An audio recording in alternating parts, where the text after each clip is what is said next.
My name is Henry Weston.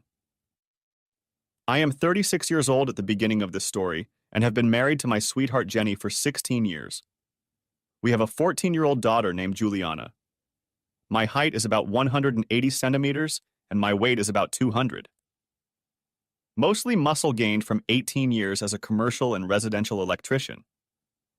School was never my passion. I managed to graduate from high school, but working with my hands was what I was really good at. I had a hard time staying still in class, so I got a lot of trouble for being disruptive. I wanted to do something, not sit still and listen.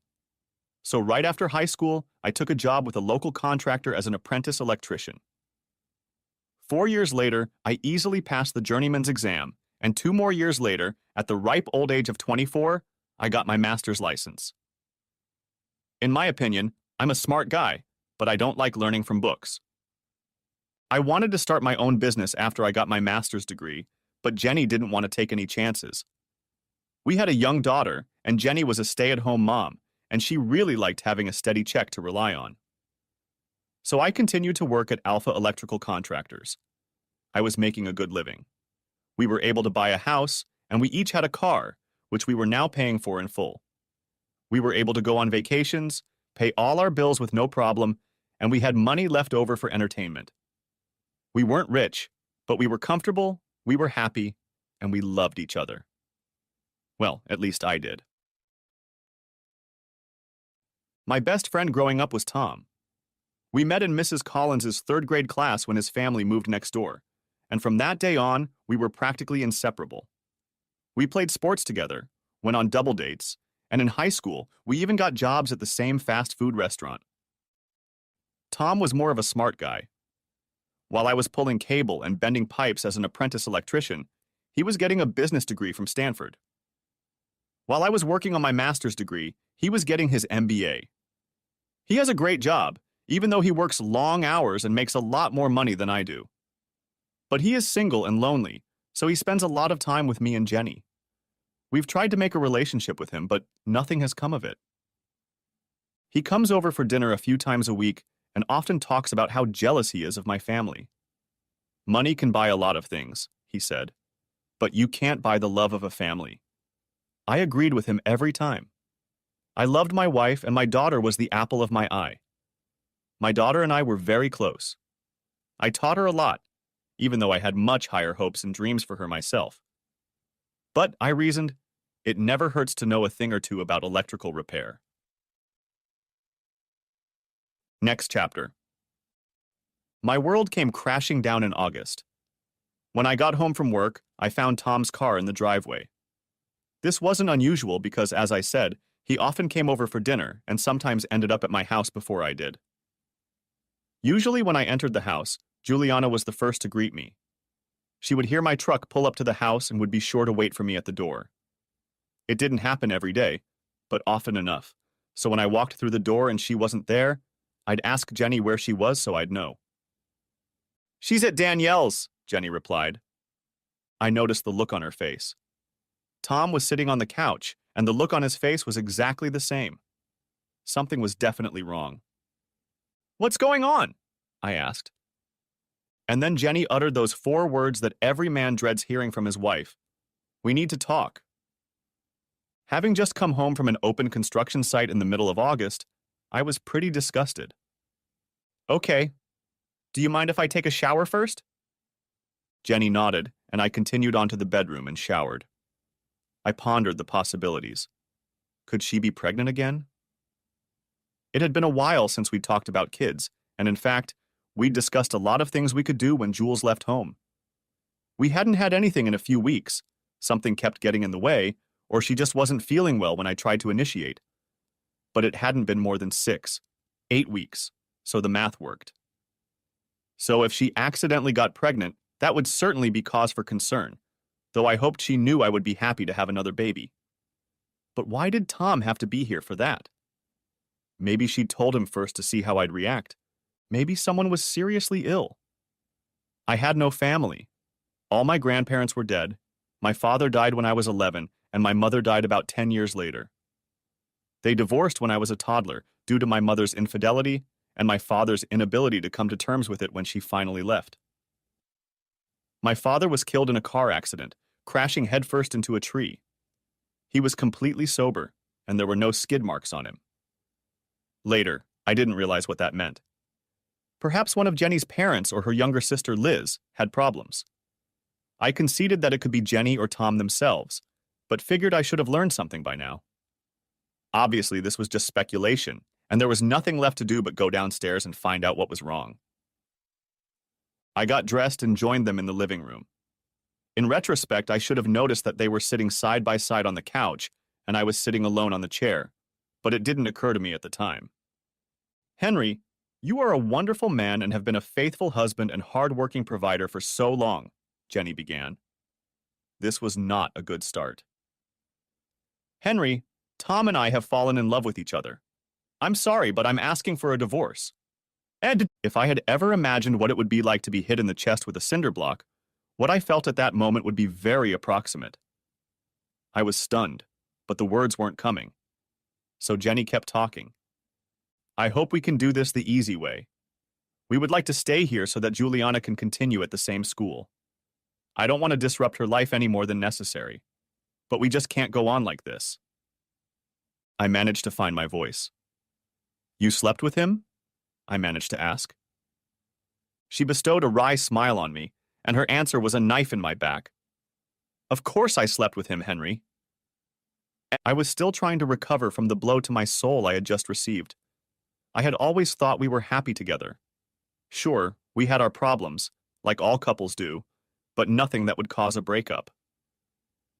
My mind went into overdrive, trying in vain to find something that would make her turn her back on another man. We had been together for over 20 years, more than half of our lives. There had to be something, but I didn't think anything of it. I couldn't believe this was happening to me. It was only through Tom's attempt to intervene that I finally regained the power of speech. Henry, listen! No! I roared in a voice that surprised even me. You're never talking to me again, you son of a bitch! Consider yourself warned, Tom. If a word comes out of your mouth against me, I'll kill you and gladly spend the rest of your life in prison for it. Nod if you understand. He nodded. Tom was in a suit and not particularly muscular. I could snap him like a branch if I wanted to, and he knew it. You don't have to be like that, Jenny interjected. Let's try to be as civil as possible, please, Henry. I need to be like this, and I am being as civil as possible. I'm the one who was betrayed and trampled on, so screw you and whatever you think about how I should react. I spat out after her. And I'm taking custody of my little girl, not you. Henry, I understand you're upset, but I'm not giving up custody of Juliana, said Jenny.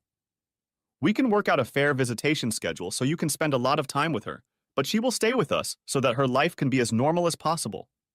You'll work long hours and I'll still stay home. Screw that. God, I was eloquent. You don't understand a damn thing. She's my kid too. I haven't spent the last 18 years working my ass off to support my family, to be a part-time father, because the whore I married decided to trade me in for someone with a big bank account. I guess that explains why it didn't work out with either woman. He's obviously got his eye on you. It's not about the money, Henry, she objected. It's about the fact that we shouldn't have gotten married. I thought I loved you, but we were just children. I married you because we'd been together so long and everyone expected it of us.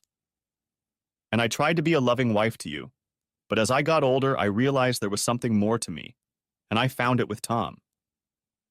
We didn't mean for things to turn out this way. He's just always been there for me, and we hit it off. Honestly, we're surprised you never noticed how well we got along with him. I realized they were holding hands now. I noticed, I said. I just trusted my wife and best friend, oddly enough. It never occurred to me that two of the three people who meant the most to me could stab me in the back. It's bad enough you did this to me. If you fight me within custody, the gloves will come off. Is that clear? Then I guess the gloves are off, Jenny said. I'm sorry you think it has to be that way. It could have been done much more simply. Never mind. I'm sorry I'm making your total betrayal more complicated than you want it to be, bitch. You two get out of here. I'm not leaving the house I paid for every day because you decided I wasn't good enough for you anymore. I'm sure the moneybags can put you in their bachelor pad. Great, Jenny said. I already have a few things at his house. That was offensive. I'll just grab a few more things and we'll go. For that matter, Henry, I'm sorry. They were already out of range when I muttered, Everything you're saying isn't worth shit, obviously. I sat silently on the couch, staring into space. I heard them rummaging around in the bedroom for about 30 minutes. Then Tom carried the suitcase out the front door and loaded it into the car. A few minutes later, Jenny came out of the bedroom. She stopped and turned to me before walking out the door. She started to say something, but then changed her mind and left without saying a word. When Juliana got home that afternoon, I explained to her what had happened, trying not to use any derogatory language toward her mother or Uncle Tom. I didn't want to seem like I was trying to ruin her relationship with her mother. In hindsight, that's probably what I should have done, but I tried to make it as easy as possible for her and had complete faith in my relationship with my daughter. It probably wouldn't have mattered anyway. In this state, a child age 14 or older has the right to decide which parent they want to live with, as long as both parents are found eligible. Unfortunately, being a lying, cheating whore doesn't in itself make you an unfit parent, but I was sure of Juliana's love for me and that she would choose to stay with old dad. I hired a lawyer on Monday and made it clear that I wanted to get my way. He said he would do his best, but state law works against me. I'll probably be paying child support, at least until the whore marries the asshole, which I assumed would happen soon, so maybe it won't be so bad. Child support, of course, would depend on where Juliana ended up, so I was sure I'd get by without that. All the papers were filed, and 3 weeks later, there was a hearing. Jenny dropped her claim for alimony because Tom already had a higher income and they were going to get married shortly after the divorce. Perhaps she hoped this would pave the way for some level of civility. She was wrong. I sat with my lawyer and stared straight ahead of me, never once looking at her. I have no idea if she was looking in my direction. We sat in silence while the judge talked to Juliana in his chambers for almost an hour. I saw her come out and walk through the back hallway, accompanied by the female sheriff. She was obviously crying. She was probably feeling sorry for how her mother would feel when she chose me. I felt a little warmer at that thought. Finally, the judge returned and announced his decision. The petition for divorce is granted and will become effective 120 days from today, as established by state law. As previously stated, Mrs. Weston has waived her claim to alimony as well as any financial assets of the spouses in terms of money. Therefore, no alimony is awarded and all monetary assets are awarded to Mr. Weston. All in all, things were going pretty well, I thought to myself. Our cash reserve wasn't huge, but having it would be nice. She certainly didn't need it. Tom had a lot more money than I did. The judge continued. And so we move on to the last issue before the court, custody of the minor child, Juliana Olivia Weston.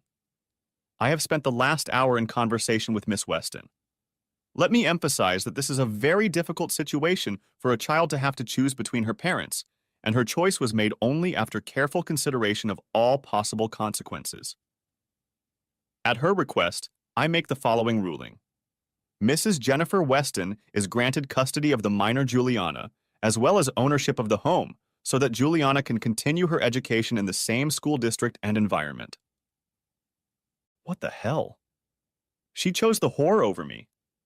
Apparently, she didn't love me the way I thought she did. Apparently, I had completely misunderstood my entire family, including Tom. I was naive and foolish to think that they really loved me and cared for me. It was exactly the same as with my parents. They could deal with me, use me to get what they wanted, a meal ticket and nothing more. And now, they had a better option.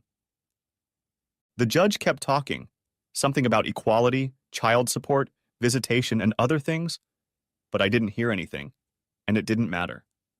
I heard nothing but the pounding of my own heart in my ears. I could hear my lawyer trying to whisper encouraging words in my ear, but it all sounded like blah, blah, blah. I was brought back to reality by a hammer blow. In a daze, I wandered down the hallway. I was vaguely aware of Juliana hugging me and whispering, "Daddy, Daddy, Daddy," but I couldn't do anything but stand still. The betrayal by the only three people who mattered to me, indeed, the only three people in my life, was complete. I had no one. Jenny came up behind Julianne with a look of pity on her face, while Tom prudently kept to the side. "As I promised, Henry, we'll make sure you see her as often as possible, but I think it's in her best interest." "Looks like you win some and I lose some," I said. "I'll be gone by the end of the week." Assuming I meant leaving home, she replied, "There's no need to hurry, Henry. There's no hurry. We can stay in the apartment as long as it takes. I really hope we can get over this and learn to get along with each other. You still mean a lot to me." I turned and looked at her. This time, there was a harsh note in my voice. "Don't feed me your nonsense. If I meant anything to you, this wouldn't have happened. Like I said, I'll be gone by the end of the week. Take your daughter and leave me alone." "She's our daughter, Henry," Jenny said. "She'll see you next weekend." It sounded almost like a growl. "No, she's made her choice. She chose you. Goodbye, Jennifer." I walked out without looking back. Jennifer. Tom had put his two-bedroom apartment up for sale right after the hearing and expected to sell it fairly quickly. It was a high-demand place, and he'd put a price on it to move in. Most of his belongings were packed and ready to move into Henry and I's house as soon as Henry notified the court of his full release. The main thing for us was to keep Juliana's life as it was, and Tom's apartment was in a different school district. Of course, we didn't want that to happen. We had fallen in love with each other, despite our best efforts to stop it. We didn't want to hurt Henry, but we just couldn't deny our feelings. Fate seemed to intervene to allow us to be intimate for the first time. Henry was called out of town for an emergency job that required an overnight stay, which didn't happen very often, and Juliana asked to spend the night at Danielle's house that night. I spent the night with Tom at his apartment, and it was everything we had hoped for. In my heart, I knew we were meant to be together. Over the next 2 weeks, we went out 2 more times before we finally broke the news to Henry, and all 3 times I felt for Henry more than I ever had. It had been very difficult for me to refuse Henry's advances during those 2 weeks, but I was now committed to Tom. We knew Henry would be hurt and upset, but we had faith that he would eventually recover. We never expected what actually happened. We have not spoken to Henry since the hearing. He told us that all communication had to be through his attorney. We texted his attorney to pick up Juliana from the apartment on Friday at 4 p.m. It was already 4:30, and he was nowhere to be seen. I finally called his cell phone, but found it disconnected and couldn't reach his lawyer, but I left another message. "Maybe he's lost track of time and day," I said to Tom. "I'll just take her there." Normally, Henry wouldn't lose track of such things. His job required him to be highly organized. But given everything that was going on, it would be understandable if things slipped his mind this time. Juliana and I pulled up to the house, and it looked to us like no one had been here in days. We went inside and found the house practically empty. All of Henry's things were gone, as were all of the things in the main part of the house. Juliana's room was still full, and there were a few of my things left here that I never picked up. I noticed a piece of paper on the counter. I picked it up and discovered it was a cashier's check. Attached to it was a note explaining that it was the full amount of alimony for Henry's support until Juliana graduated from high school, as required by the terms of the divorce. There was a knock on the door, and I turned around and thought Henry was standing there, but it was Mrs. Perrin from next door. "He hasn't been here in days. He took the whole house out on the lawn, and the next day, the Salvation Army truck came to take everything away. I think it was the day after your divorce hearing." "Did he give you any coordinates, Mrs. Perrin?" I asked. "His phone is disconnected, and there's no way we can get in touch with him." "Juliana, dear, could you give us a moment?" asked Mrs. Perrin, walking further into the kitchen and standing next to me. We waited until she came out. "I didn't want to say it in front of her, Jenny, but he gave me a message for you." I had a sudden sense of foreboding. I braced myself for what I was sure would be bad news. "Okay, What was the message?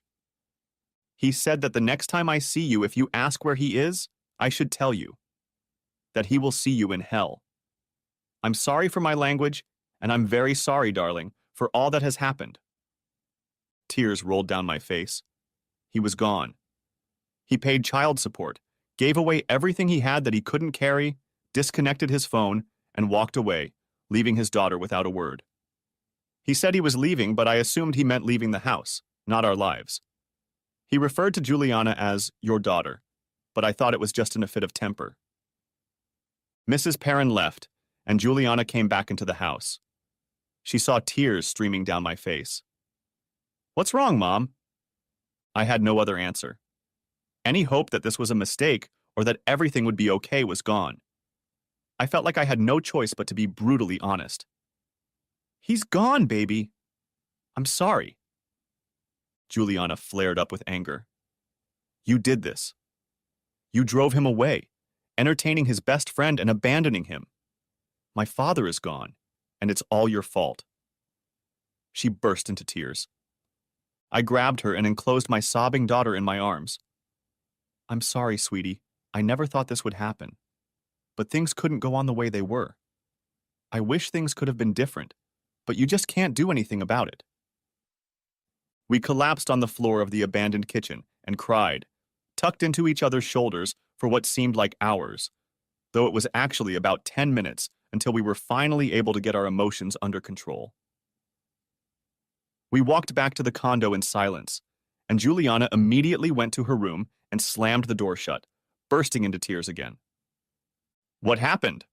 Tom asked. He left, I told him. He donated everything in the house, disconnected his phone, left a check for the full amount of child support. I showed him the check. And he told our neighbor that if we asked where he was, we'd see him in hell. Tom, I'm scared. What if he does something stupid? We sat down on the couch and I leaned against Tom's shoulder. I just couldn't believe what had happened. Tom said, I never would have believed he would react like that.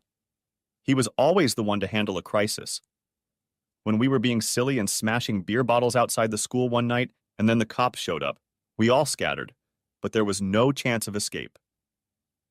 He calmly set himself up to let us escape. The next day we asked him why, and he said there was no other option. They needed to catch someone. Once they did, he thought, they would stop looking for anyone else. And he said he was the most logical choice because he had a track record. He gave himself up for us. It made perfect sense to him. I knew he would be hurt, but I was sure he would realize that it made sense, and we would somehow move on. There's nothing we can do now until he shows up. Henry. What's good about being an electrician is that there's always work wherever you go. It's just a little harder to keep yourself in the dark so no one can track you down. I canceled all my credit cards and paid for everything in cash. By the time they found out the house was empty, I lived 3 states away. I was able to find a local contractor who would pay me cash in exchange for a lower hourly rate than I was worth. Since I didn't really need the money and wanted to work, I agreed. Are you on the run? He asked me. Not exactly, I replied. Not from the law or anything. I just don't want to be found. That's fine, he said. I have an ex-wife, too. I had to smile. I spent the night in my car and found a nearby truck stop where I could shower and shave. I had money to rent a room, but I didn't want to put my name on anything. Perhaps they weren't looking. After all, they had already demonstrated that they didn't care about me, especially since they had a ransom, aka child support. But who knows? With the cold weather coming on, I needed something more insulated. I found an ad for a room for rent. The owner turned out to be an older woman who told me to just call her Miss Ruth. I asked if we could get by without a formal rental agreement. She was a wise woman and realized I had my reasons. I don't need the money. I have plenty of it. I'm just looking for company and help to clean this place up a bit. How about just staying here without an appointment in exchange for you doing the repairs and keeping me company 4 or 5 nights a week? It sounded like a good deal, and I agreed. Jenny. The divorce became final in mid-January, and a week later, Julianne turned 15. She hoped something would come from her father, but the day came and went without a word. I was heartbroken to hear Juliana crying into her pillow the evening of that day. I walked into Tom and I's bedroom, which of course used to be Henry and I's bedroom. He was reading, which he did regularly. I really thought she'd hear from him. Even if he sent her to his lawyer to pass it on to us, I really thought he'd send something. Could he have completely given up on her just for choosing to live with us? That surprises me too, Tom replied. Obviously, we underestimated how much it would hurt him. But we can't let it ruin our life together, dear. Otherwise, there's no point in it. We should try to be happy and just deal with Henry when and if he decides to come into our lives again.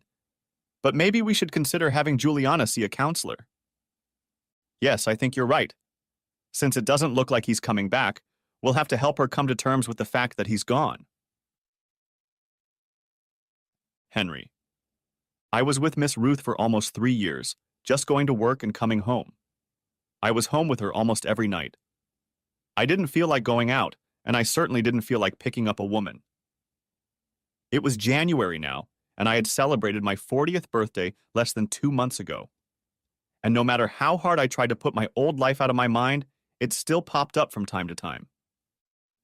I knew that my ex-wife would be turning 40 in a few months. She had married Tom 2 months after the divorce was finalized, so their 3-year wedding anniversary was approaching.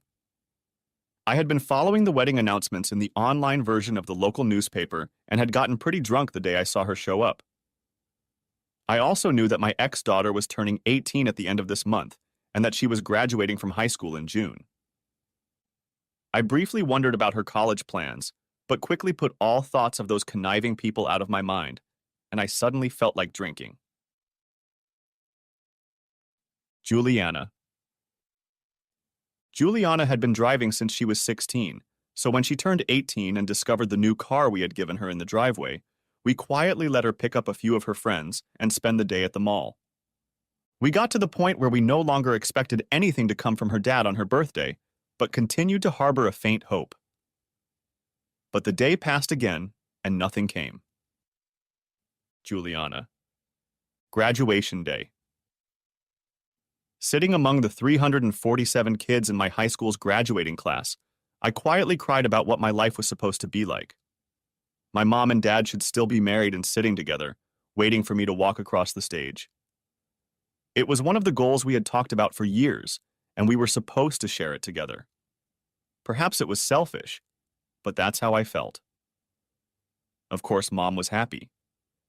As soon as they were able to forget at least a little about the breakup and the disappearance of their father, they got into a routine. Mom clearly loved Tom and vice versa, perhaps more than she had ever loved Dad. But I still couldn't shake the feeling that none of this should have happened. Looking around the crowd, I spotted Mom and Tom, and they waved at me as our gazes met. Not far away, I found Danielle's parents as well. They had been a great source of support during the divorce and even afterward. They tried their best to explain the pain my dad was probably feeling, but they also let me know that they didn't condone his actions. They meant a lot to me, and I was glad they were here, even if it was really for Danielle's sake. I kept looking around and saw a few more familiar faces, but suddenly one caught my eye. He was sitting closer to the back row, wore glasses, and his hair was quite long, but I was sure it was a face. I stood up to get a better look at him, but in the same instant he disappeared. Perhaps I was imagining it. Jenny. The next 4 years passed relatively quickly and without incident. Despite our best efforts, including several visits to fertility specialists, Tom and I were still unable to conceive a child of our own. I would have loved to give Tom a child, but it was just not in my power to do so. Nevertheless, we still loved each other very much and were happy that we had decided to be together. Of course, we regretted some of the consequences, but it couldn't be helped. Juliana was preparing to graduate from the University of California at Berkeley and was going to pursue a career in teaching. She had recently started dating a young man named Benjamin, and they seemed to be very good together. As is often the case when Juliana reaches important milestones in her life, I started thinking about Henry. It had been about 7 years since we had heard from him at all. We had contacted his lawyer once before, but we were told that he had no messages for us and would contact us if he ever showed up. But otherwise, he couldn't tell us anything, even though he knew where Henry was. I was comforted by the fact that we were never informed of his death, so I assumed he was still alive somewhere and couldn't help but wonder what he was doing and if he had managed to move on from the pain I had caused him. Henry. Still living beyond my means, I rented a room in a boarding house, again for cash, with no formal lease, thanks to Miss Ruth's recommendation. I was now 44 years old and remained in great shape. About a year ago, Miss Ruth started having health problems, and her family had to move her into a nursing home, and they sold her mobile home to the same family. I still worked for the same company and was paid in cash, although my salary had increased slightly. I won't say I was happy, but I was comfortable with my life. Of course, then I stopped by Denny's for lunch. I'd been here many times before, although it had been about 3 weeks since the last time, and knew the staff well. Gail, a nice black woman in her 60s who worked behind the counter and whom I'd known since I'd come here, saw me walk in. She knew my story backwards and forwards as she had been a great conversationalist over the years and promised to be discreet. She was the only person here I trusted. I headed toward the counter, but she stopped me. "Nope, Mr. Henry. Today you need to sit in that booth over there," she said. She pointed to one of the booths at the front of the restaurant. Knowing it was best not to argue with Gail, who had a reason for everything, I obediently took a seat in the second booth in the row, hoping she would someday explain her demand. Her intentions became abundantly clear when my server, whom I had never seen before, appeared. She looked to be in her early 30s. She was tall, slender, blonde, coincidentally or not, the polar opposite of Jenny, short-legged brunette and curvy, and beautiful. And she had a wonderful smile. Her name tag read, Kelly. "Good morning," she said. "How are you today?" "Much better already," I replied. I know it was vulgar, but she smiled like it was the nicest thing she'd ever heard, even though she'd probably heard it for the millionth time. I ordered my usual dish and waited for Kelly to disappear around the corner. I jumped up and caught Gail's eye. "I know what you're doing." "I hope you do," she replied. "Or you're not as smart as I thought you were." Then she went about her business. Kelly checked on me a couple times until my food arrived and then quickly set my plate down. I watched her chatting with the other customers and caught her gaze a few times as I looked at her. She seemed to feel the same connection I did. Or maybe she was just afraid I would stalk her and wanted to be able to give a good description. She approached me once more. "My shift is ending, so I wanted to wish you a good day," she said. And none of the other clients she had said goodbye to in this manner. It had to mean something, so I decided to take a chance. "Say, would you have dinner with me tonight?" Her face lit up with a wide smile. "I'd love to. You can pick me up here at 6 o'clock. I stayed in my booth until she left. She smiled sweetly at me as she walked past me, heading for the exit.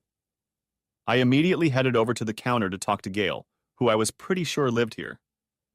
"So Cupid, what's her story?" I asked. Gail told me everything as she knew it. She's 35 years old and has an 8-year-old daughter, Megan. Her husband couldn't hold down a job and ran off with her best friend when the girl was only 3. Sounds familiar, I thought. She just moved here hoping for a fresh start and hadn't even dated since hubby left. I immediately thought of you. You'll be good together. I can feel it.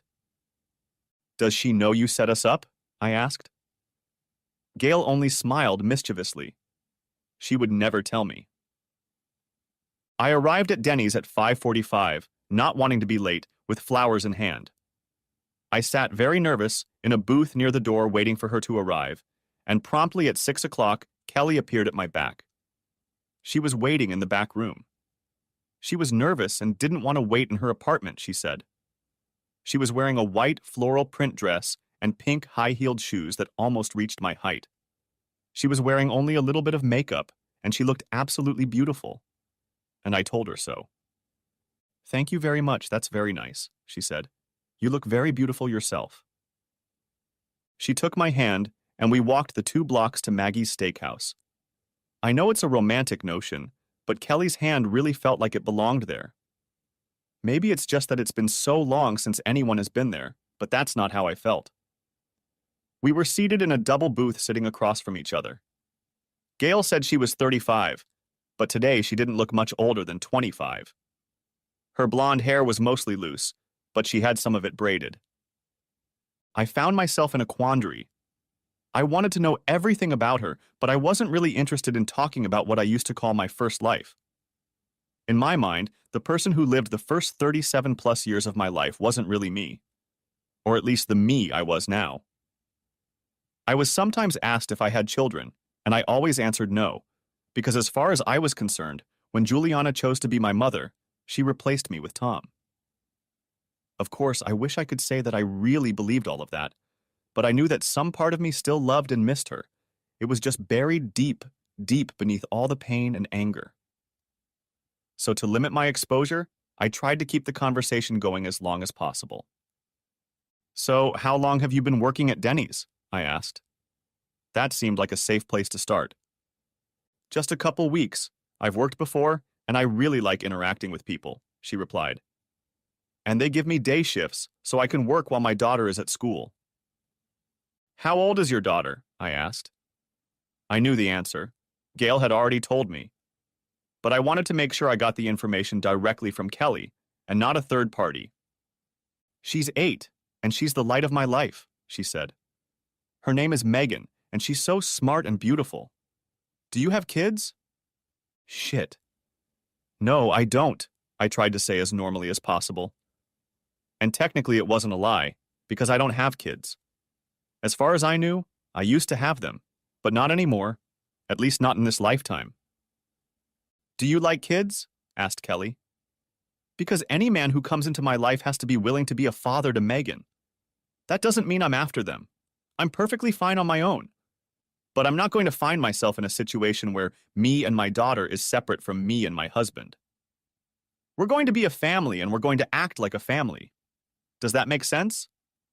"Yes," I replied, and I couldn't agree more. And to answer your question, yes, I do love children very much. Juliana's face, at least the one I'd last seen, popped into my mind without any warning. As the evening progressed, I admitted that I had been married and divorced before, but tried not to divulge too many details, explaining that I still held a lot of anger and pain about it, which was true, but was determined not to let it affect my future relationships, which was also true. We didn't prolong the conversation, we just had dinner, and then I offered to drive her home, but she again asked me to drop her off at the restaurant. "Henry, I have to admit I really like you," Kelly explained. "I felt a connection when I first talked to you at my table, and I continue to feel it today. But I can't ask you to take me home because Megan is there. My roommate is nice enough to keep an eye on her when I have to work extra hours or leave for whatever reason. But I don't want Megan to see me with anyone until I'm really ready and sure. I hope you can understand that." "I totally understand, Kelly," I replied. "I only have me, and you have her to think about. I'll let you be the guide in these matters. Can I see you tomorrow?" "I can't go out tomorrow night," she said. "I don't want to be a burden to Mrs. Pritchett. But I am working tomorrow morning, and it would be a pleasure to me if you would come and have breakfast in my office tomorrow." "Can we consider it a second date?" I asked. "I'd like that very much. Maybe Gail will let me sit with you for a few minutes, since she's set us up and all." "I wasn't sure if you knew that. I'll see you in the morning." I kissed her cheek. Kelly.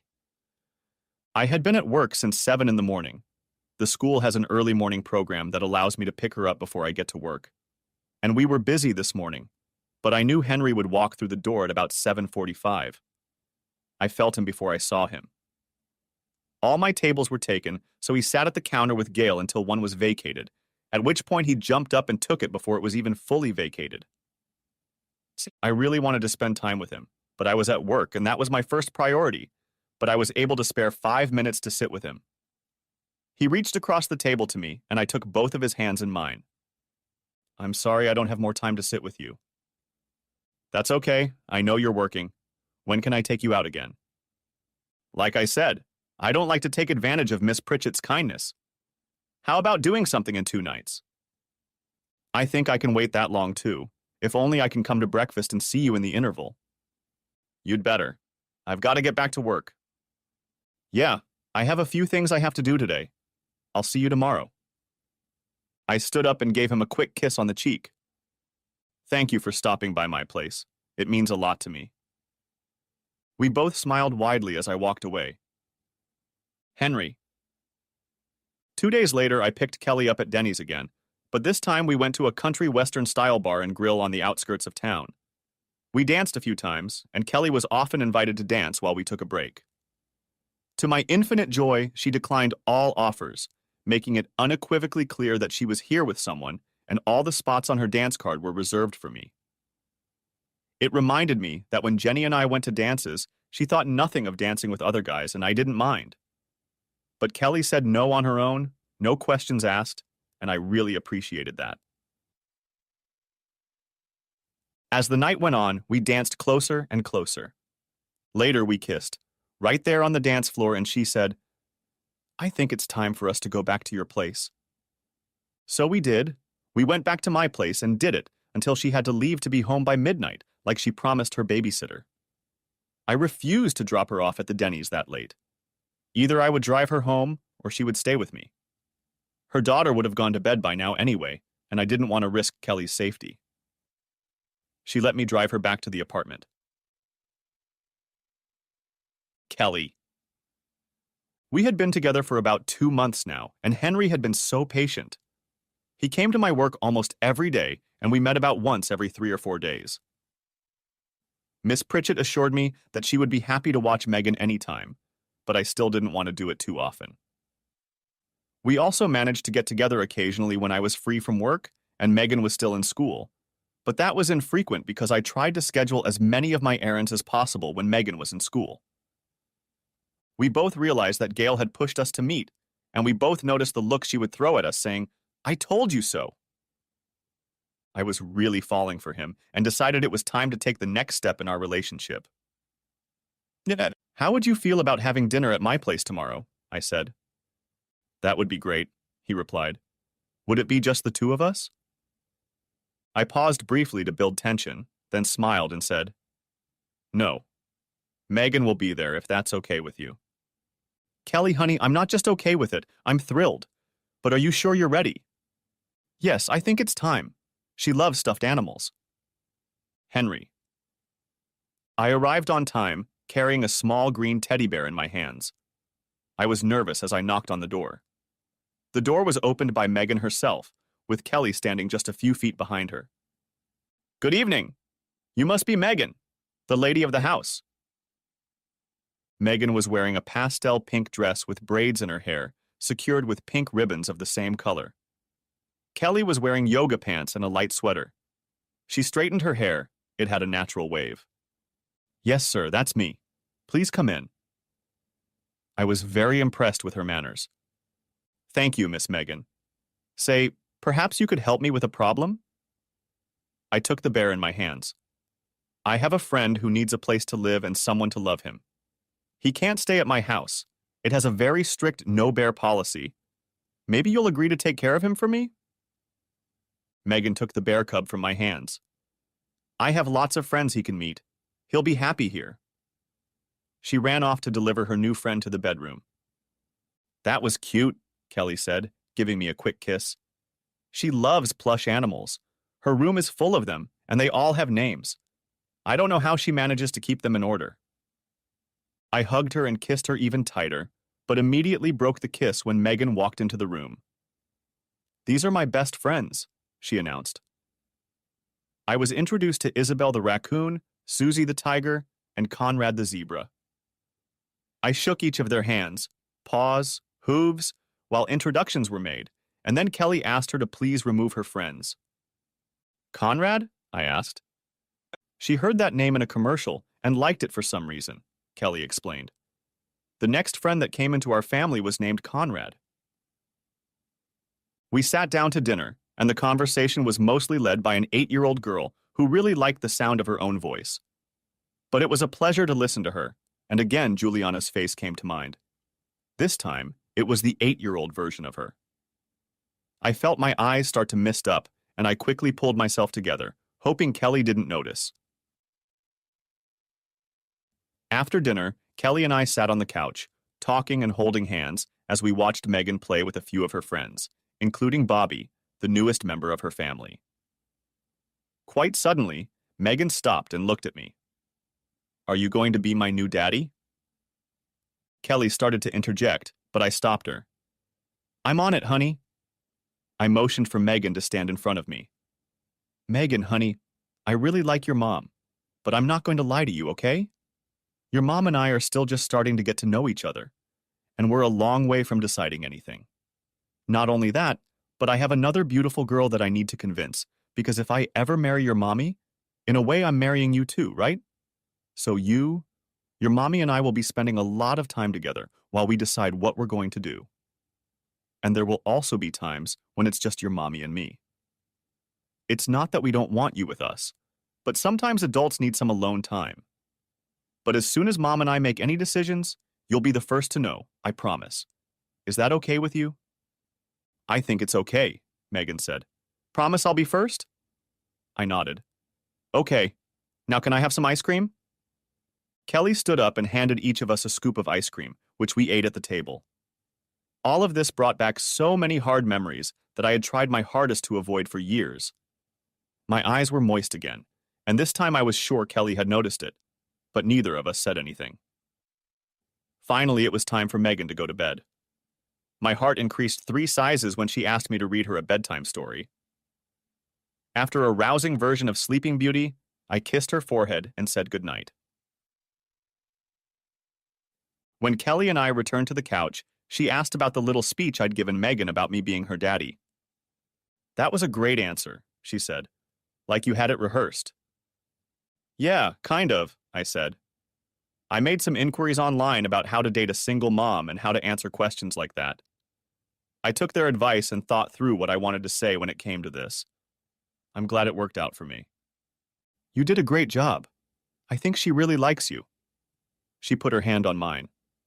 "So, you're staying?" "I was hoping to, but it's your house and your little girl is in the hallway, so I didn't insist." "I really want to, but I'm going to have to ask you to leave before she wakes up. We'll just have to be careful. Is that okay with you?" In response, I took her hand and walked down the hallway to her bedroom, locking the door carefully. I paused as the memories came flooding back to me, this time of how I had behaved in a similar way when Juliana was little and Jenny and I needed some time to ourselves. I was living it all over again.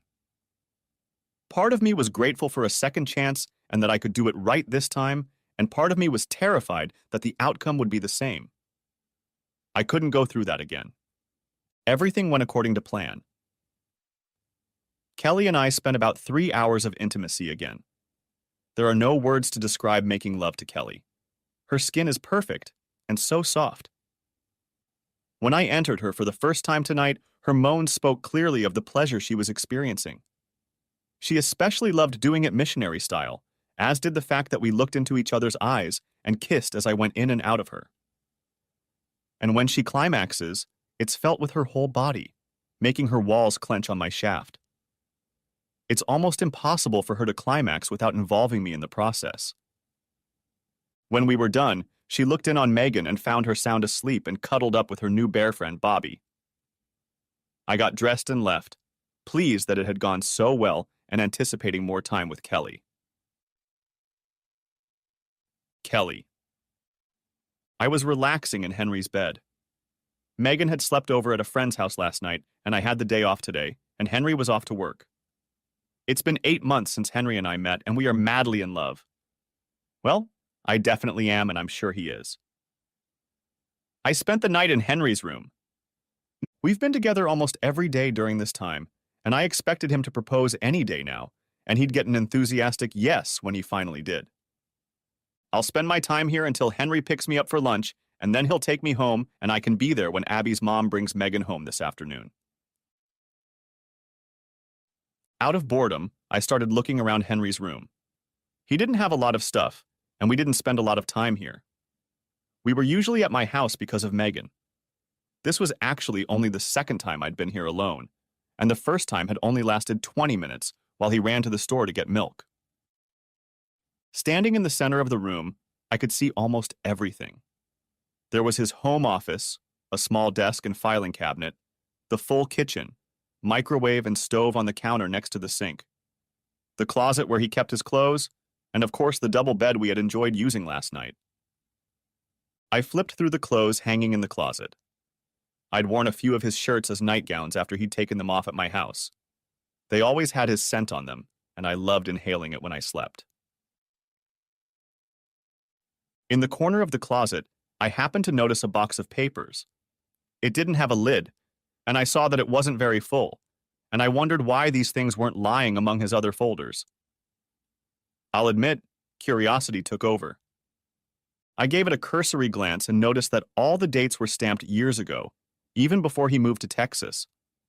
It was a period of his life that he almost refused to talk about. I knew some things, but he didn't like to talk about it. It seemed to upset him a lot, so I didn't insist. But this was the man I wanted to marry, and I felt I knew so little about him, so I pondered whether I should take this opportunity to find out something about his past. I didn't even need to let him know what I knew. It would just be for my own peace of mind. And so, after praying that Henry would forgive me if she ever found out, I pulled out the first folder. I found a marriage certificate, which was no surprise, and a divorce certificate, which when I saw it, I was surprisingly relieved. I think part of me was worried that he wouldn't come clean about his past because he was still married. I looked up the terms of the divorce and was stunned to see that he had a daughter. Didn't he say he didn't have children? The only surprise was that he got all the money in their accounts. Custody, child support, visitation, it all seemed pretty normal. I took a closer look at his daughter's information. Her name was Juliana, and she was about 22 now, meaning she was only 14 at the time of the divorce. Maybe when he said he didn't have children, he didn't mean small children like Megan. Of course, I couldn't ask him about it, or he'd know I was peeking, but I was sure there was more behind it than met the eye. On another page, I found contact information, the phone number of his ex-wife, Jennifer.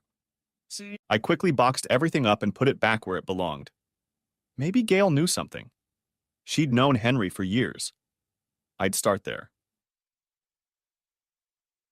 Henry.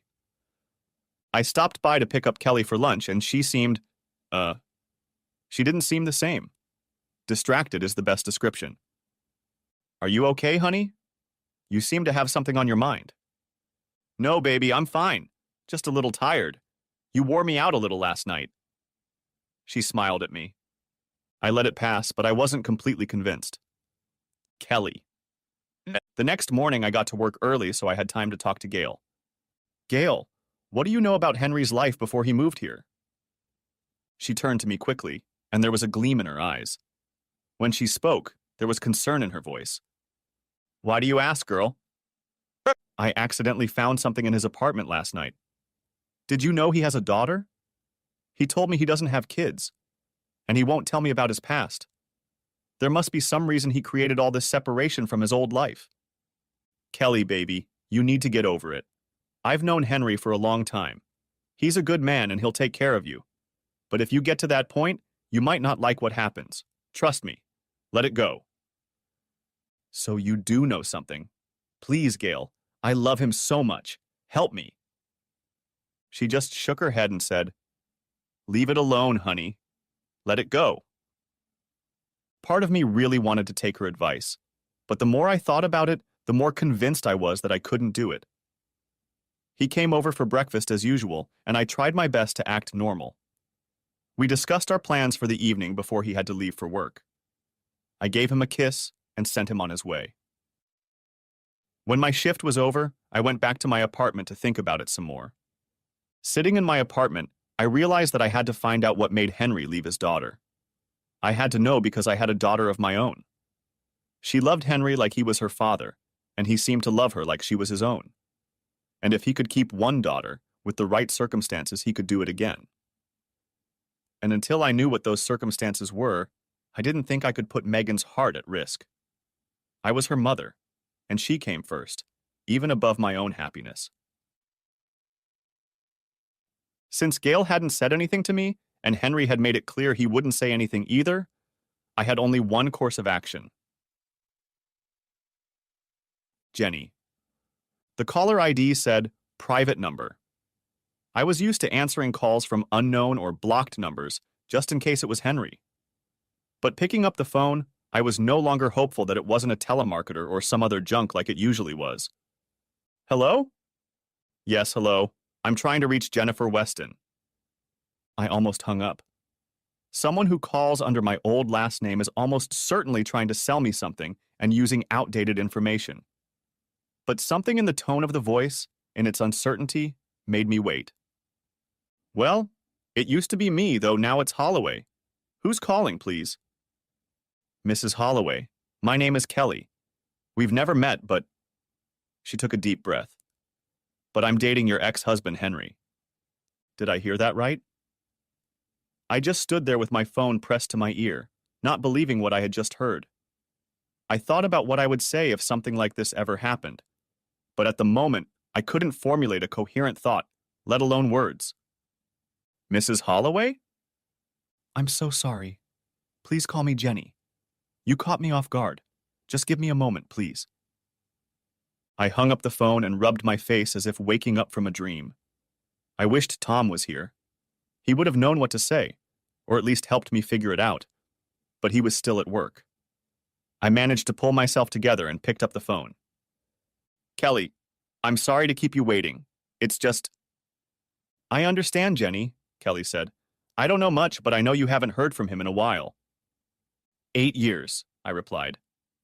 It's been 8 years. How is he? Where is he? He's doing well, Kelly replied. I'm sorry, but I can't tell you where he is. I get the impression he won't be too happy about it. I'm already jeopardizing my relationship by even calling you. I poked around a bit to get some information. He's never talked to me about his past. It hit me a little that he had a new life. He even found a girlfriend, but still wouldn't acknowledge our old life. Of course I understand. I'm glad to hear he's doing well. He's a very good man, Kelly. He didn't deserve what I did to him. If you don't mind me asking, Jenny, what exactly did you do to him? I guess I'm not really surprised he didn't tell you. Long story short, we were together for over 20 years, married for 16, and I divorced him to marry his best friend, who he'd known since 3rd grade. God, that sounds just awful when I say it out loud. Wow, my husband did the exact same thing to me. He divorced me for my best friend. Small world, huh? True, we weren't together that long, but that doesn't explain why he did what he did. People get divorced every day, even for reasons like yours, but they don't leave and abandon their children. There must be something else. Oh, there is. I explained the circumstances that led to Henry's departure. I don't think he saw it as abandoning his daughter, because in his opinion, she had abandoned him on her own, choosing to live with me and Tom. In fact, right after the divorce hearing, he called her your daughter and said he'd be leaving in a week, but I didn't realize what he meant. Well, I can't say I agree with what he did, but at least I can understand him a little better, Kelly said. I really didn't want to rock the boat, but I didn't know if this would be my only chance. Kelly, I know you don't owe me anything, and I'm not asking for anything from me, I said. Juliana is getting married in a few months. She's struggled to move on with her life, to come to terms with the fact that she hasn't heard from her father since she was 14, not even a birthday card. But now that her wedding is approaching, she cries constantly because her dad won't be there to walk her down the aisle. It's been a dream of hers since she was a little girl. If you have influence over him, if there's anything you can do. To her credit, she didn't lose her temper or hang up on me. She considered my question and gave me a reasonable answer, especially considering that she was the one who had a place in his life and was the one with something to lose. I'm sure you know what you're asking, Jenny. If I even mention it, he'll probably leave me and move away again. He can get a job anywhere, and he's got plenty of money. I don't see how I could even broach the subject, let alone convince him to go. Of course I understand. Maybe it's best to just let sleeping dogs lie down. Kelly, thank you so much for calling. Please keep my number. I'd appreciate it if you'd call from time to time, if you don't mind letting me know how he's doing. It would make me very happy to know that his life is getting better. I'll keep your number, Kelly said, but I honestly can't promise more than that. I hope you'll understand. Sad. I immediately called Tom at work to tell him what had happened. Did you get her phone number or anything we can use? No. Her number was blocked and she wouldn't tell me her last name. But maybe this is just the first step to something bigger. Kelly. I ended the conversation, glad I'd made it in time. I had learned a lot about what I wanted to know. But now came the question of what to do with what I had learned, if anything at all. After all, Jenny was right in that I didn't owe them anything. Why should I ruin the best relationship I'd ever had for them? But I realized that it wasn't for them. It was for me, and it was for Megan. What would I want someone to do for me and my daughter if I were in Jenny and Juliana's shoes? I would want someone to help, if only for Megan's sake. I doubted it mattered much to Jenny. She wanted it for her daughter. And what if, God forbid, something happened between Henry and me and things went wrong? Would he run away from Megan to spare himself the pain, as he had with Juliana? Or were the circumstances that caused him to leave Juliana so painful that Henry did the wrong thing? I thought back to my childhood when my father cheated on my mother and left them. Of course, Henry wasn't the one who cheated, but regardless of the reason, it was still a little girl losing her daddy. And that's when I made probably the hardest decision of my life that could have cost me the man I love. I had to give Henry a chance to right that wrong. And he was wrong to leave his daughter like that, no matter what decision she made in that moment.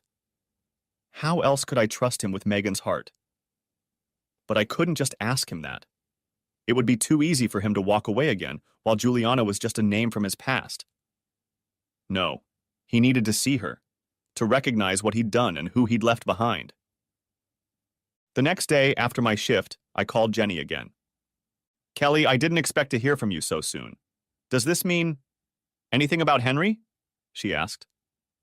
Jenny, I have made a very difficult decision that I hope won't cost me Henry's love, but it needs to be done.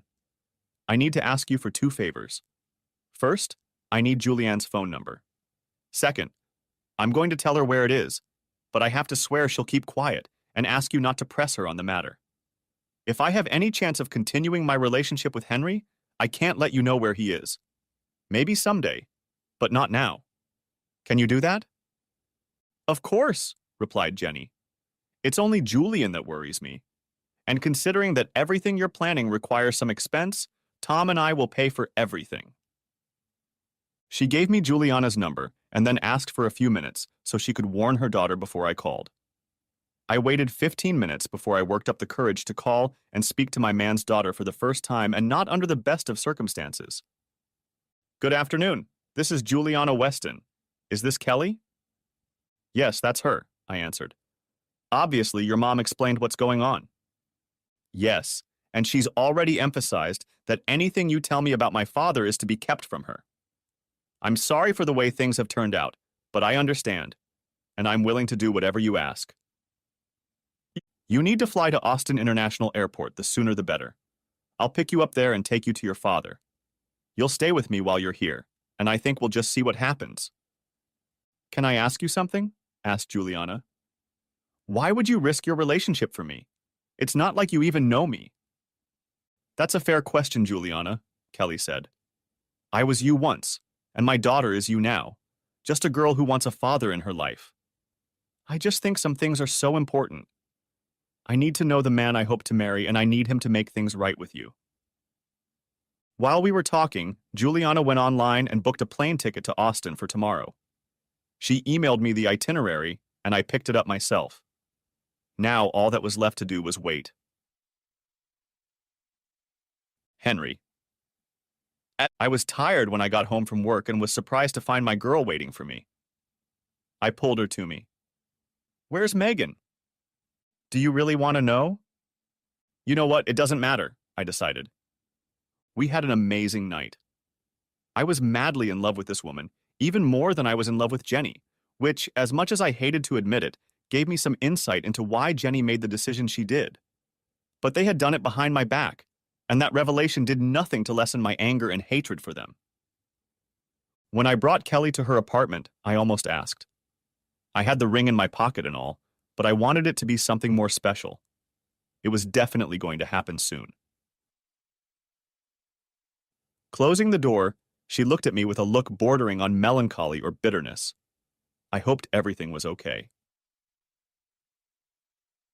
Kelly. After sending Megan off to school, I drove to the airport. I waited at baggage claim with a sign with Juliana's name on it and waited. We had already exchanged pictures, but there were a lot of people.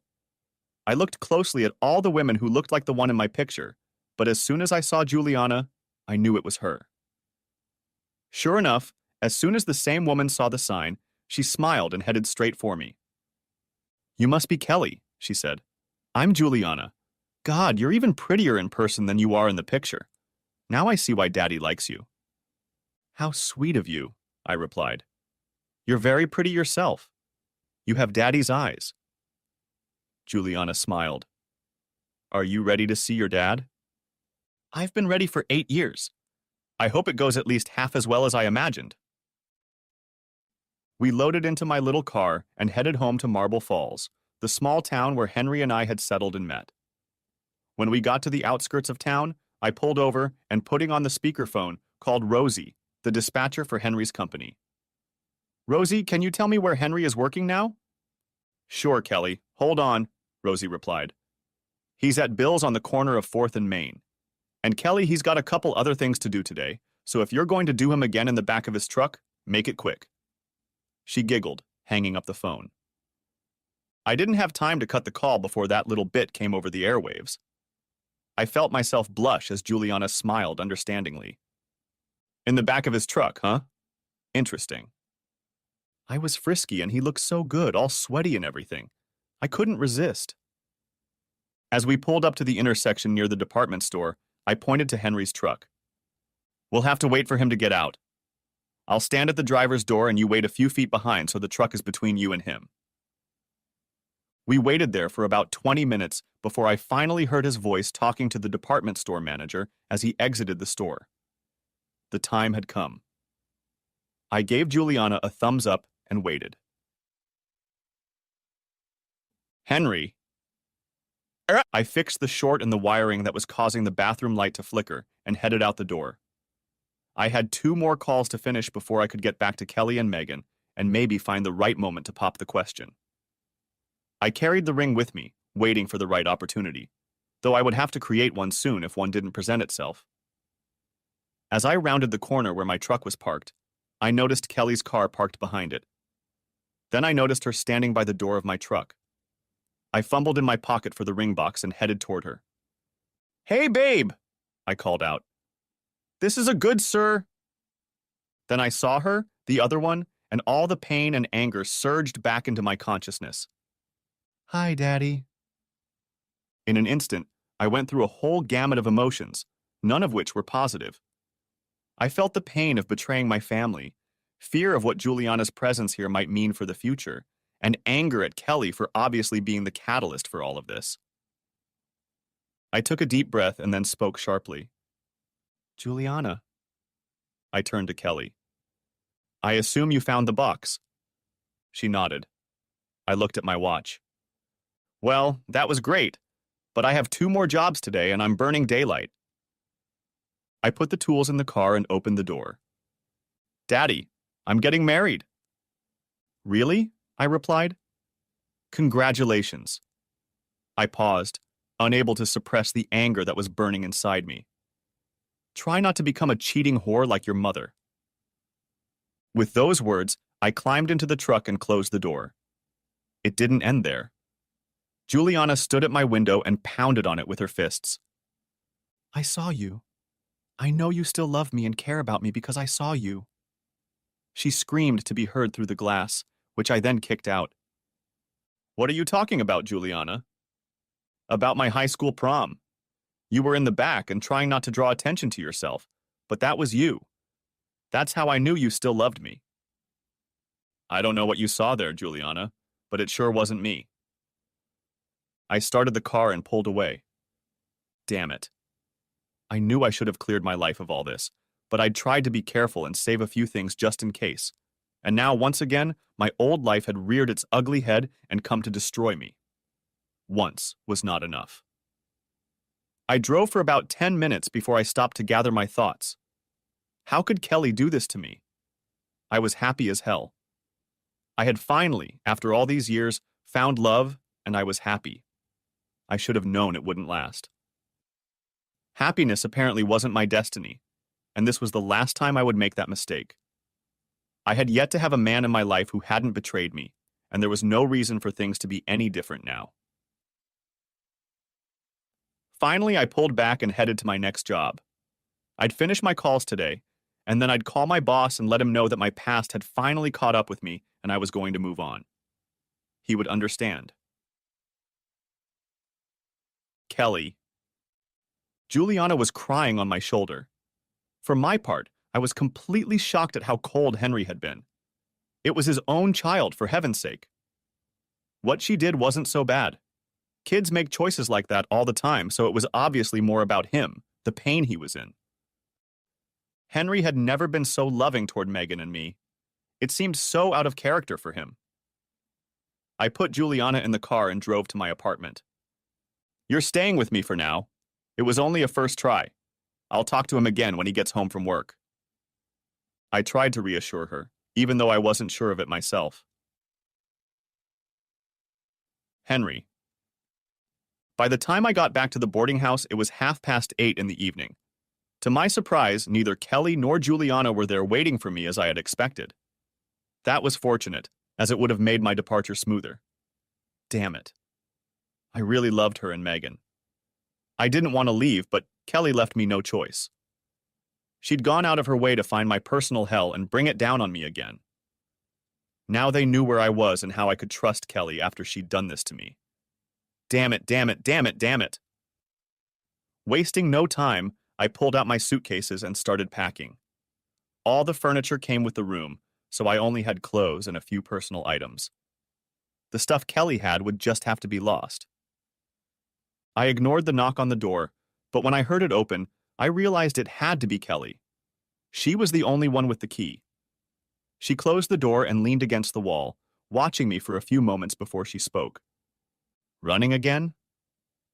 I don't have a choice. Juliana knows where I am now, which probably means... Oh shit.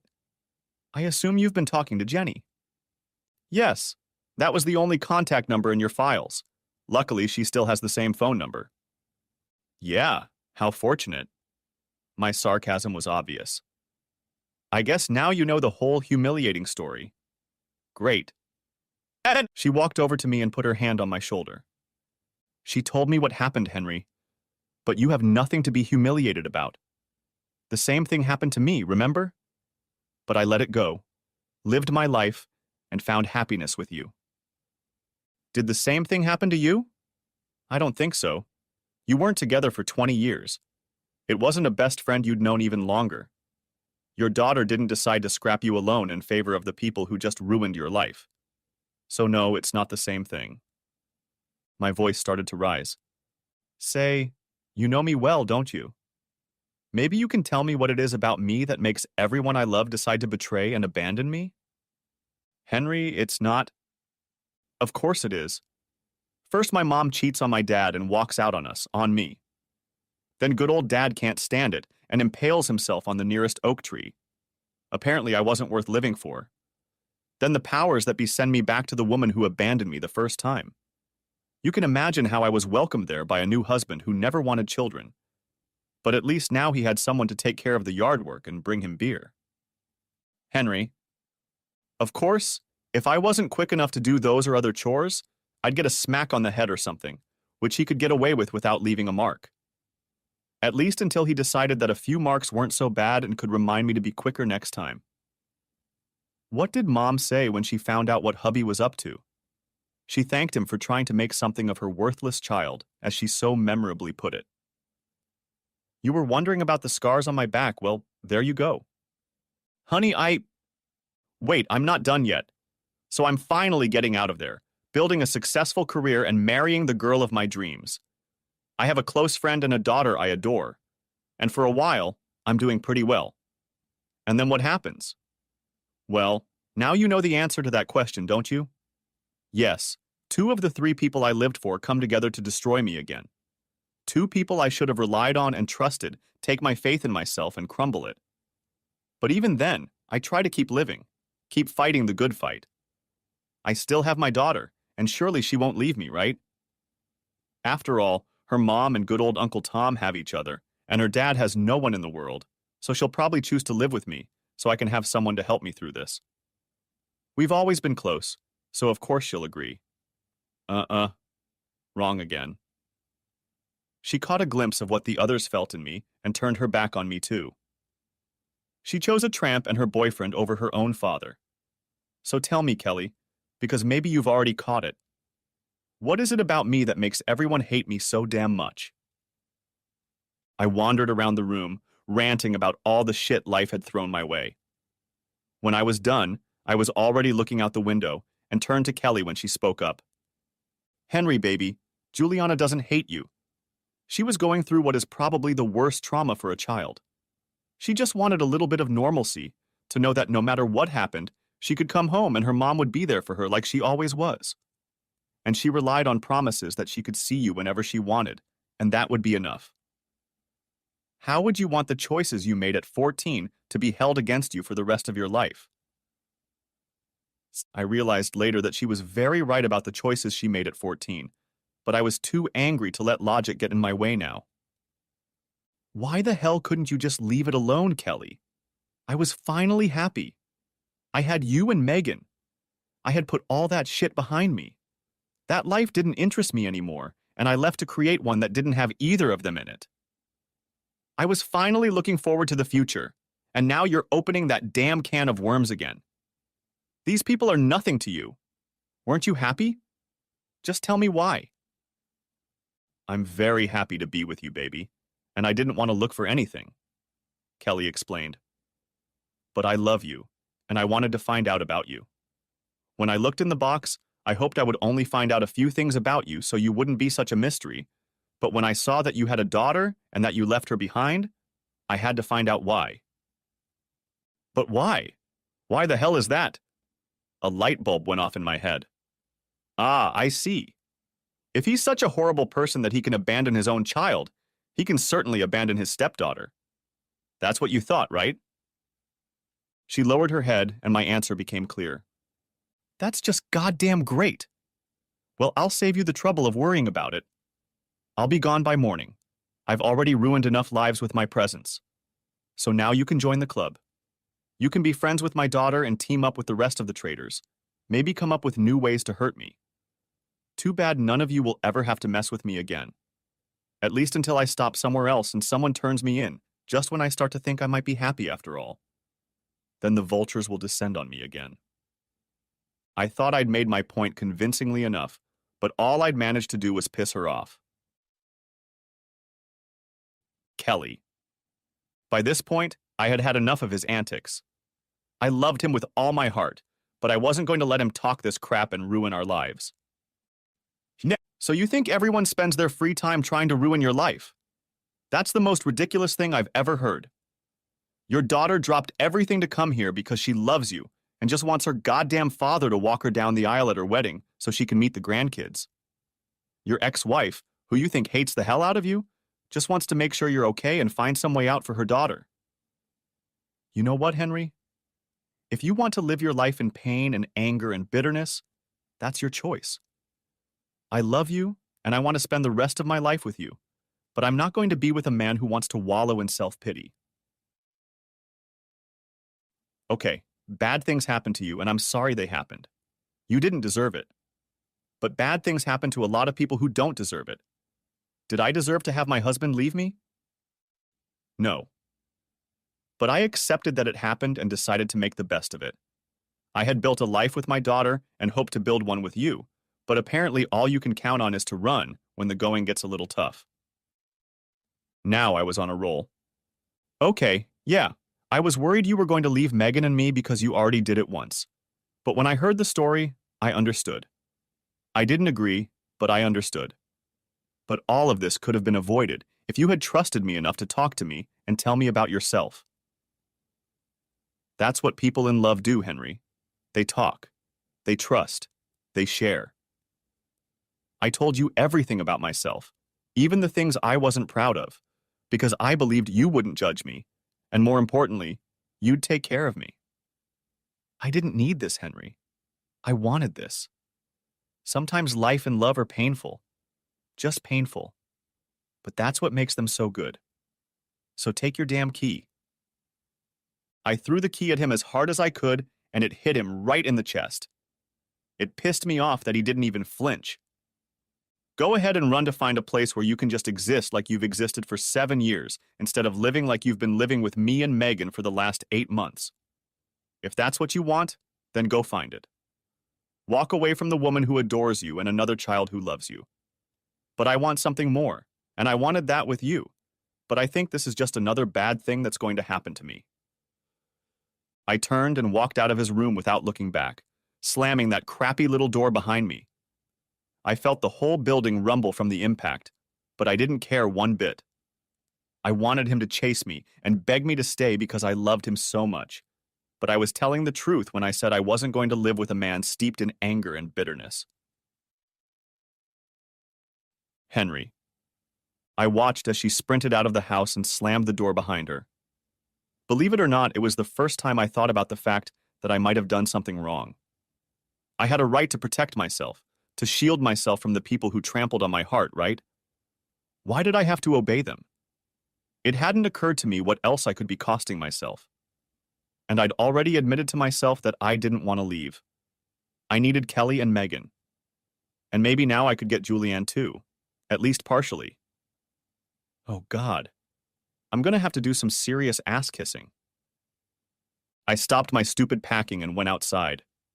Kelly's little car was already gone.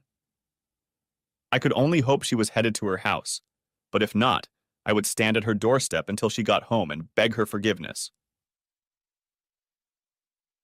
When I pulled into the parking lot, her car was already there and I knew it was time. I deserved everything she had given me. I just hoped I hadn't lost her. I got down on my knees, which wasn't as easy as it used to be, took a deep breath and raised my hand to knock on the door. But no sooner had I put it down on the wood than the door swung open. Kelly leaned against the doorframe as I picked up the house key she'd thrown at me not too long ago. "What do you want?" she asked. "I'm sorry, Kelly. You were right and I was wrong. I love you and I love Megan. I can't lose you. I was stupid and angry and selfish, and I don't want to be like that anymore. I'll tell you everything you want to know if you forgive me. I need you, and I want you. Please." The silence was deafening. She looked down at me and I looked up at her. Finally, she reached out and took the key from my fingers. "Okay, Henry, I'll forgive you, but on one condition." She opened the door all the way. "You have to make things right with Juliana." I stood up and walked through the door, stopping to take her hand and kiss her cheek.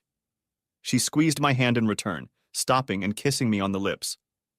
Thank God we were okay. Juliana sat on the couch. She wasn't crying now, but she was obviously crying. I knelt down in front of her and took her hands in mine. It had been so long since I had held her hands in mine, and it struck me that the feeling was so foreign and yet so familiar.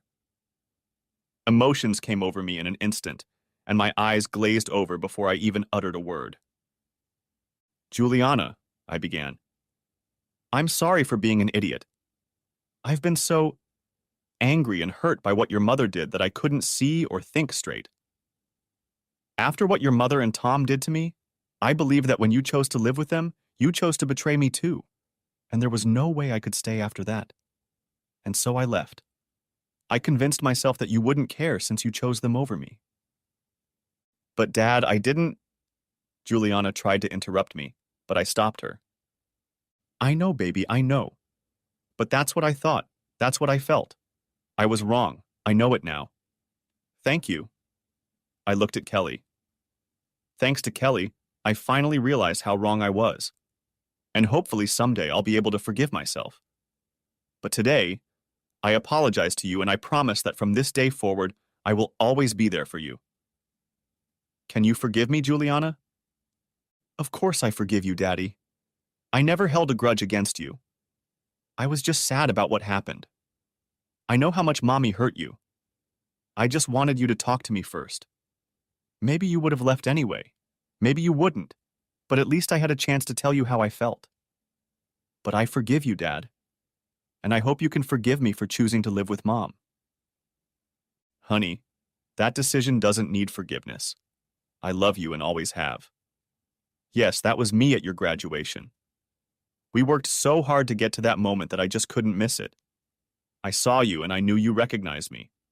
I moved to a different seat, but I was still there. I saw the whole thing, and I've never been so proud in my life. Julianne and I hugged to make up for missing 8 years of each other's lives. We pulled away from each other, and I followed Juliana's eyes to find Kelly, who was crying quietly in the corner. Juliana held out her hand, inviting Kelly into our embrace, and soon we were one large huddled mass of crying humanity. Finally, I pulled away. "Hey baby, where's Megan?" I asked. "She's in the next room with Mrs. Pritchett." I had a feeling things were going to get emotional. "Go get her, please. It's important." Kelly went out and returned a minute later with Megan. Megan ran up and hugged me like she always did when we got together. I pulled her into the other room to talk privately. "Remember," I said, "that I promised you that I might be your new daddy?"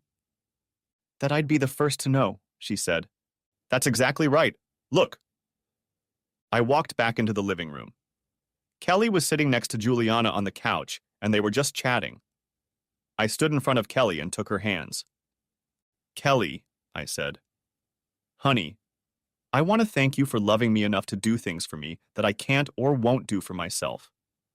You brought my daughter back to me, even when it was my fault there was so much distance between us. I know you knew how I could have reacted, but you did it anyway.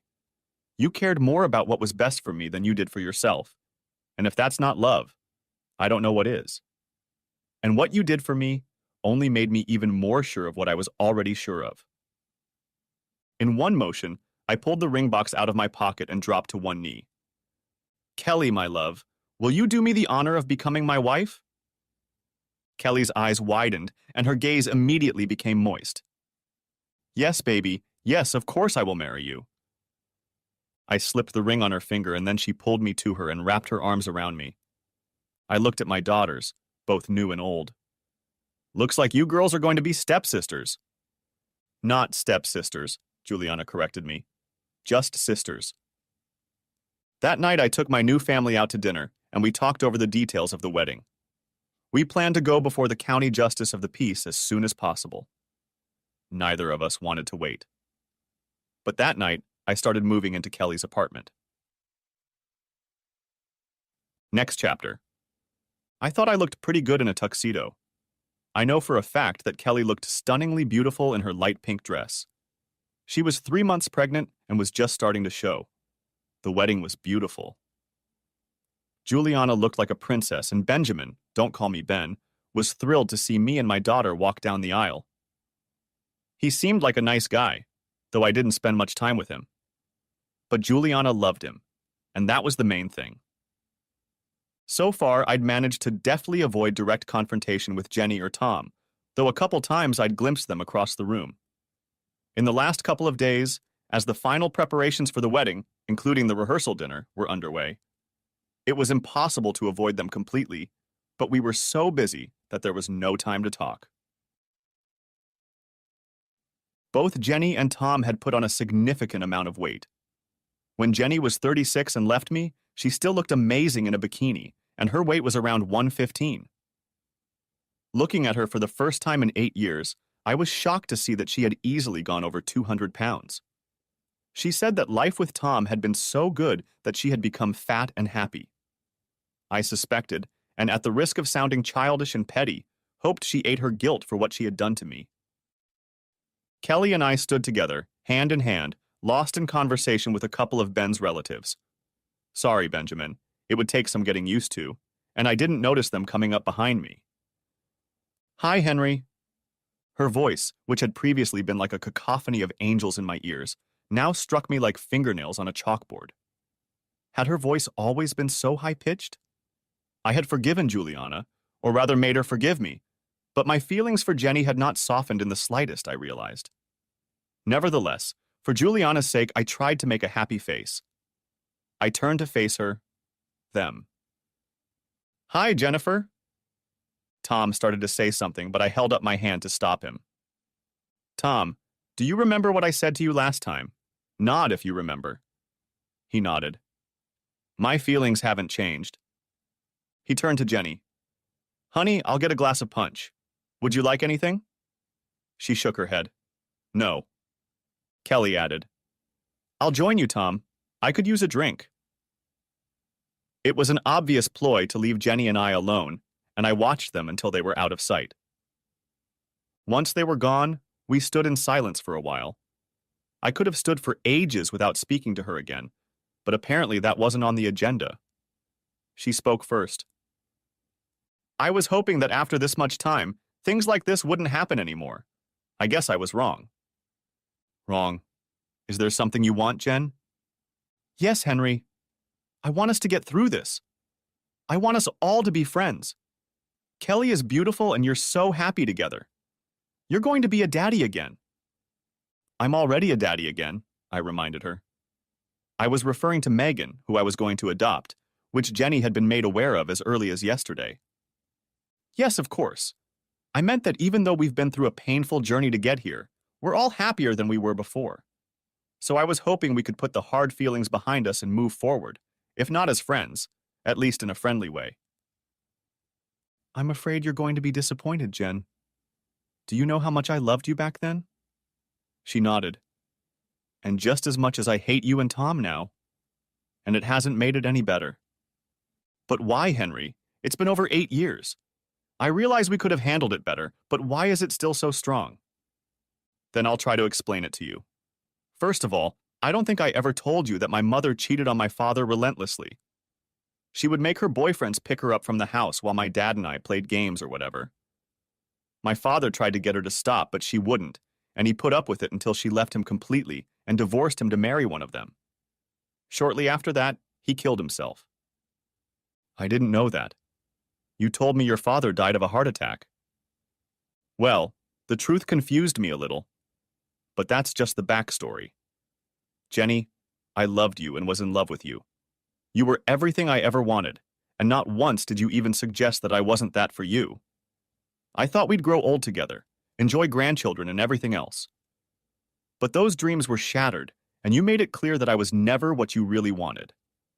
I would have agreed since I could support you, and you wouldn't have to work, but apparently you were open to someone you thought was the best, even if you weren't actively looking.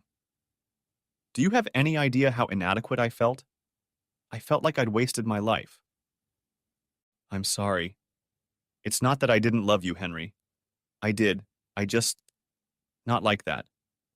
I couldn't help how I felt. That's true, and if that was all it was, I might have been able to get over it. I've had exactly 3 people in my life who meant something. I don't work in an office where I make friends with coworkers. I go to work every day, get in my truck alone and go fix things for people I don't know and probably won't see again. Every day I had lunch alone, unless I had a job close to home so I could come home and eat with you. Then I would come home from work and spend all my time with the wife I loved, the daughter I adored, and the best friend who knew me better than anyone else. And then, in one sentence, 2 of the 3 people I loved and trusted destroyed almost everything I thought I knew. They did it together, and they did it on purpose. Henry, we didn't mean for this to happen. But you didn't stop it either. You decided you would reach for the ring and not care about the consequences. Do you have any idea how long it took me to even think about trusting a woman again? But even that wasn't enough for you, was it? It wasn't enough that I lost my wife and my best friend. No, you had to take my daughter as well. Juliana made that choice on her own. Bullshit. Look me in the eye and tell me you didn't push for her to stay with you. I raised my voice. Honey, I know it's going to be weird having Tom here instead of Daddy, but at least you'll be able to see me when you get home from school. And I promise you'll be able to see Daddy as often as we can. Tell me that nothing like that ever happened. She couldn't, and she knew it. I continued. No, you just had to have it all. Your selfish, greedy ass just had to have it all, but with the man you really wanted. Why should your life change, right? Sure, you just destroyed the man who loved and supported you for the past 16 years, but who gives a shit about him if you get what you want? Have you ever thought about telling your daughter, this is going to be really hard on your dad? At least Tom and I will have each other, so I think you should live with your dad so he won't be lonely, and we'll see each other when we can. I already know the answer to that. Not once. You're right, Henry. I guess I didn't think about things like that. Still, you disappeared without a word. What the hell did you think I was going to do, Jennifer? I didn't have anyone. My whole family was gone, and my daughter was convinced to go along with it. What was I supposed to do? Sit at home alone for 12 days out of 14, knowing that my life went on without me on the other side of town. My wife and my daughter in my house, only instead of me, my wife was having fun with my best friend. Just pushed me out and hooked up with him. We ran into each other on the street, and I could see everything I had lost. Did you really expect me to stay there and relive it every day for the rest of my life, just to have a few days a month to be with the kid who threw me to the curb? As far as I was concerned, I had exactly two options: cut all ties and leave, or put a bullet in my brain. And frankly, I doubted which one I'd choose, even as I distanced myself from her. When I asked Mrs. Perrin to tell you that I would see you in hell, it was because I expected to get there very soon. I even had a gun. Gee, Henry, I had no idea. Of course you didn't know. You were too busy with your life, our life, not caring about anything in the world to give a damn about me. You replaced me with the guy you wanted and talked your daughter into staying with you. You had everything you wanted, and you didn't care about me. I even told you after the hearing I'd be gone in a week. I didn't mean I was leaving home. I didn't mean leaving the neighborhood. I meant death. And did you ever express concern or ask what I meant? No. Eventually, I realized I wasn't going to give you the satisfaction. I didn't kill myself because I realized I hated you and that bastard enough to stay alive. Henry, Unfortunately, I continued, as if her mouth had never moved, I let my hatred and anger cloud my judgment when it came to Juliana. When she decided to live with you, I thought she was taking your side and wanting Tom to be her father instead of me, so I overreacted and left without another word. I wish I could blame it completely on you, but I will take most of the blame for this. It cost me 8 years of her life that I can never get back. Thank God there was finally someone who actually loved me enough to think of my best interests, even perhaps to the detriment of their own. But you don't know anything about that, about putting someone else first. Who knows how many more years I would have lost if Kelly hadn't pulled my head out of my ass. And I intend to spend the rest of my life showing her how much I appreciate it. Now, do you see why I continue to hate you? I think I do, Henry. I was hoping time would make a difference, but it didn't. All I can say is that I regret the way we acted. It may take a little more time, but I won't bother you about it anymore. Can we at least agree to be civil? Of course. We still have a daughter in common, and while I'll do my best to avoid you, I realize that's not always possible. In those moments when we have to be in the same place, I will be able to treat you at least as well as a stranger on the street. Just make sure your husband never speaks to me again, or you will be left a widow. Epilogue. Henry. Over the next 2 years, I slowly bought out my boss as he walked toward retirement. I became the largest electrical contractor in Marble Falls and one of the largest in Central Texas.